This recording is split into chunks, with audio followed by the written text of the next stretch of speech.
நமோ வாசவாம்பாயே நமः. தானகம் சென்று விட்டார்.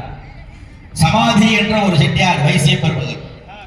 அவர் வணிகத்திலே மிகவும் பெருத்த நஷ்டம் ஏற்பட்டு சந்திக்கிறச்சே ரெண்டு பேரும் அவருடைய துன்பங்களை பரிமாறிக்கொள்கிறார்கள். அப்படி பரிமாறிக்கொள்ளுகின்ற போது உலகங்களிலே எல்லாவற்றிற்கும் ஒரு என்று சிந்தனை செய்தார்கள். ஒரு குடில் தெரிந்தது. அங்கே ஒரு மகரிஷி தவம் சுமேதஸ்னு பேர்.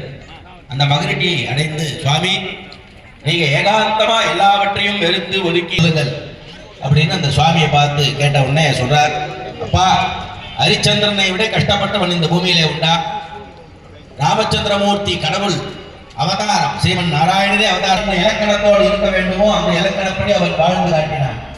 ஆகவே துக்கம் ஹரதீதி துர்கா, துன்பத்தை போக்குவதற்காகவே ஒரு கடவுள் இருக்கிறது. அவரை உபாசனை சில சமயம் காய் கனி வகைகளை மட்டும் கந்தமூல பலாதிகளை உண்டு.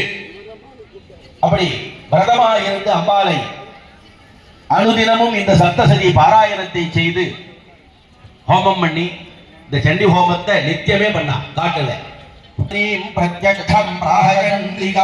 அம்பாள் யாக குண்டத்திலேருந்து அப்படியே எழுந்தாலாம். அப்பா நீங்கள் கடும் தவம் புரிந்து ரெண்டு பேரும் இந்த காட்டுல என்னை பூஜை எல்லாம் பண்ணேன்.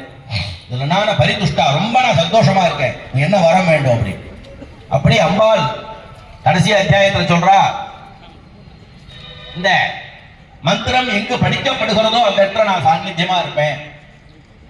எங்கெங்கெல்லாம் எப்பொழுது கலியுகத்திலே அதர்மங்கள் தோன்றி என் பக்தர்களை துன்புறுத்துகிறதோ அப்பொழுது நான் ஒரே டேப்லெட்ல எல்லா சரீரத்தில் இருக்கிற எல்லா வியாதியும் நிவர்த்தி ஆகணும் அப்படின்னா அதற்கான ஒரே மந்திரம் இந்த சப்தசதி தான்.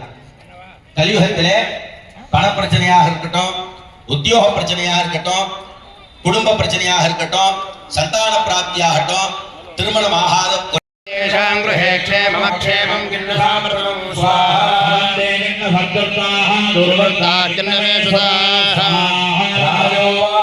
स्वाहा